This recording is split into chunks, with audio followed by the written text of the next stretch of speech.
की वंदे।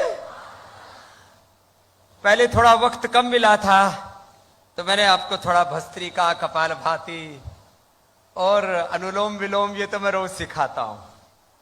आज योग के साथ उद्योग की बात करने आए हैं और मुझे बहुत गौरव है कि देश के सबसे ज्यादा क्रांतिकारी मुख्यमंत्री असम के हैं। इनका मैं हृदय से बहुत बहुत अभिनंदन करता हूं।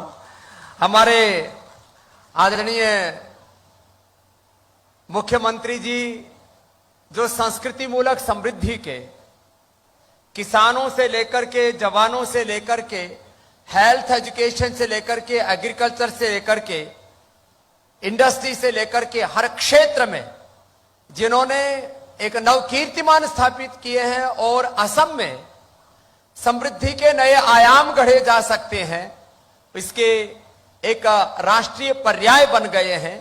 ऐसे हेमंत विश्व शर्मा जी को मैं पूरे पतंजलि योगपीठ की ओर से और अपने भारत की सनातन संस्कृति के जिसके वो बहुत बड़े पुरोधा हैं उनका हार्दिक अभिनंदन करता हूं।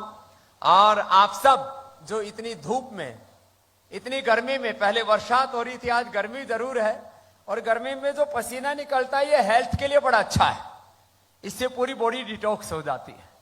तो नीचे भी पसीना खूब निकल रहा है और ऊपर भी थोड़ा पंखे थोड़े बहुत लगे हुए हैं, लेकिन हेल्थ के लिए बड़ा अच्छा है। और हेल्थ के साथ वेल्थ क्रिएशन के इस अनुष्ठान में हमारे अतुल वर्मा जी जो हमारे एग्रीकल्चर मिनिस्टर हैं, बोलिन हमारे सेठिया जी, भास्कर जी, पूनाकरण जी, रूपेश जी, सुरेश जी, तुलीराम जी आदि जितने भी मंच पर महानुभाव हैं, और हमारे डॉक्टर आशीष जी जिन्होंने अभी प्रस्तावना रखी, मैं 2-3 मूल बात यहां से कहना चाहता हूं। भारत 1 लाख करोड़ रुपए से ज्यादा पाम ऑयल के लिए विदेश को पैसा देता है। हमारा फॉरेन करेंसी का डेफिसिट, घाटा, नुकसान होता है 1 लाख करोड़ रुपए। अब उसमें धीरे धीरे करके हम आने वाले 5, 10, 20 सालों में लगे रहे तो इसको हम करीब 50% से ज्यादा तो अभी बचा सकते हैं, और लगातार लगे रहे तो हम पूरा का पूरा 100% देश का या आर्थिक नुकसान बचा सकते हैं। अभी पतंजलि इधर 1.5 लाख एकड़ में 7 जिलों के अंदर ये पाम प्लांटेशन का कार्य कर रहा है। इसके लिए 9 नर्सरी तैयार हो गई हैं, अब 7 नर्सरी और साल भर में तैयार हो जाएंगी। 1 लाख किसानों को सीधा फायदा होगा और इससे 1 एकड़ जमीन में नॉर्मल जो हम ऑयल लेते हैं, चाहे वो मस्टर्ड ऑयल है, चाहे सनफ्लावर है, चाहे वो ग्राउंडनट है या कोकोनट है, उससे 4 गुना ज्यादा पर एकड़ ऑयल ज्यादा मिलता है पाम से। और इससे एक एकड़ में एक किसान को 1 से 1.25 लाख रुपए तक इनकम होता है। सबसे बड़ी बात यह है कि इस पर सर्दी, गर्मी, आंधी, वर्षा, तूफान का कोई असर नहीं होता। अभी बरसात अर्ली आ गया तो फसल बर्बाद हो जाता है, ज्यादा बरसात आ गया तो फसल बर्बाद हो जाता है, कम पानी आया तो फसल नहीं होता है। यद्यपि असम में पानी का कोई प्रॉब्लम नहीं है, फिर भी ड्रिप इरिगेशन करके भी सबसे कम पानी के अंदर भी, और बंजर जमीन में जिसमें कुछ नहीं होता है, उबड़ खाबड़ जमीन में, ऊंची नीची जमीन में, सब जगह पाम हो सकता है। और हमारा लक्ष्य होगा कि आने वाले 5 सालों में 1 लाख से अधिक किसानों के घर में करीब 1,000 करोड़ रुपए इनकम हो पतंजलि के माध्यम से। यह हम प्रयास करेंगे। 1,000 करोड़ रुपए जब किसानों के घर में जाएगा तब उनके घर में समृद्धि आएगी। ये पहले चरण का कार्य है जिसको हम यहां 7 जिलों में संपन्न करेंगे। और ये कार्य करते करते जिन किसानों को अभी, चाहे वो चाय बागान में की खेती करते हैं और दूसरा खेती करते हैं, और उसमें उनको अभी पूरा इनकम नहीं मिलता है, धीरे धीरे और ज्यादा लोग कन्वर्ट होंगे तो हम और पुरुषार्थ करेंगे। हम अपनी तरफ से कोई कसर नहीं छोड़ेंगे। दूसरी भी आज यहां पर पाम प्लांटेशन के क्षेत्र में कार्य करने वाली कंपनियां आई हैं, उनका भी अभिनंदन है। सब मिलकर के आसाम को समृद्ध बनाए। स्वास्थ्य और समृद्धि ये हमने अपने जीवन का मिशन बनाया है और इसमें असम को एक अग्रणी स्टेट के रूप में, एक लीडिंग स्टेट के रूप में आगे लेकर के आना है।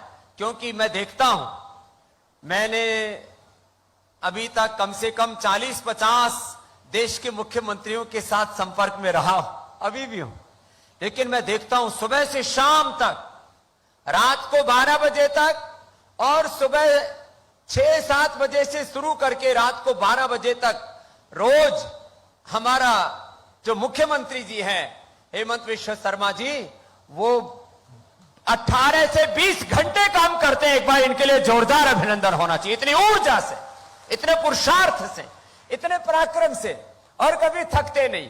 इनके चेहरे पर जब देखो तब मुस्कान रहती है। अब ये तो मैंने इनसे पूछा नहीं क्या खाते हैं क्या पीते हैं, लेकिन इनके भीतर एक तमन्ना है कि मुझे असम को देश का सबसे समृद्ध, सांस्कृतिक विरासत वाला, समृद्धि वाला, स्वास्थ्य वाला एक ऐसा स्टेट बनाना है जिसका एग्जाम्पल देश ने दुनिया में दिया जा सके। और मैं विश्वास रखता हूं 5 से 10 वर्षों में ऐसा स्टेट हमारे हेमंत विश्व शर्मा जी बना देंगे। एक बार जोरदार अभिनंदन है।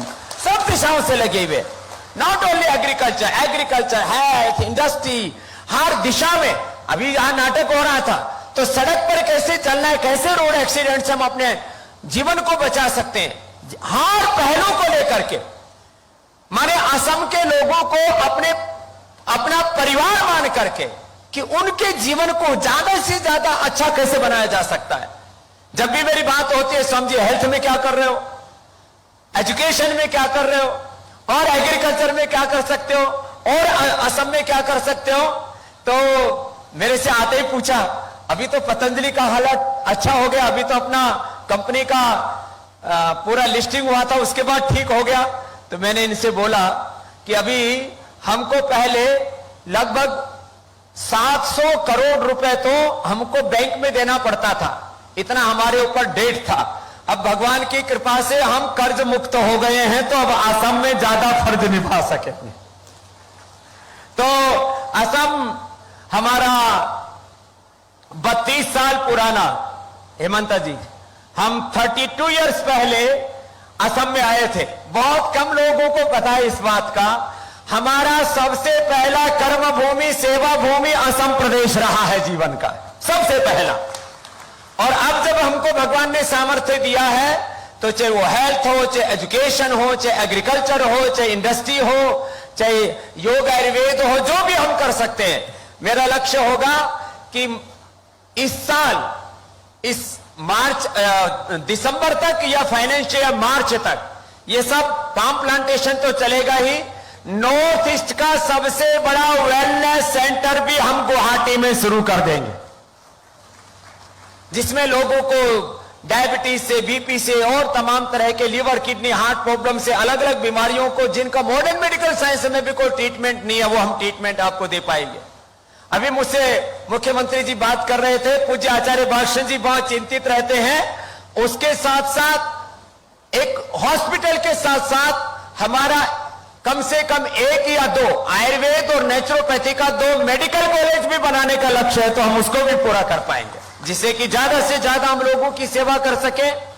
अभी हमारा स्कूल में बच्चों को थोड़ा प्रॉब्लम होता था, हम नए एडमिशन नहीं ले पाते थे, उसके लिए नया इंफ्रास्ट्रक्चर हमें क्रिएट करना था। तो हमारे पूज्य साध्वी देवस स्वरूपम जी, हमने अपने 4-5 साधु असम को ही दान कर दिए, उसको लीड करती हमारी पूज्य साध्वी देवस स्वरूपम जी, उसका भी अभिनंदन है। और हम इधर अभी कम से कम पहले चरण में 5,000 और बाद में 10,000 बच्चों को पढ़ाने का भी काम करेंगे असम के अंदर, और उनको अपना सनातन संस्कार देकर के नूतन जो मॉडर्न एजुकेशन है, दोनों का साथ साथ हम उनको प्रबोधन देंगे, ऐसा विचार और संस्कार है। तो मैं अंत में एक बार पुनः आप सब इतने उत्साह से यहां पर आए हैं, हम सब मिलकर के पुरुषार्थ करें। एक लास्ट बात कह करके, असम को आगे लेकर के जाना है। हमारे भी बहुत सपने हैं असम को लेकर के। मैं एक किसान फार्मर फैमिली में पैदा हुआ, माता पिता दोनों अनपढ़ है, लेकिन एक संकल्प लेकर के आगे बढ़ा कि मुझे देश के लिए कुछ बड़ा करना है। ऐसे आप सब लोग, जैसे मैं एक किसान का बेटा और आज यहां पर पहुंचा हूं कि योग, आयुर्वेद और भारत के हिंदू सनातन धर्म का पूरी दुनिया में गौरव बढ़ाया है, आप भी एक एक घर में अपने पुरुषार्थ करेंगे तो आप भी असम का गौरव बढ़ाने वाले, भारत माता का गौरव बढ़ाने वाले बनेंगे। इस संकल्प के साथ आप सबको एक बार पुनः प्रणाम करता हूं। बोले भारत माता की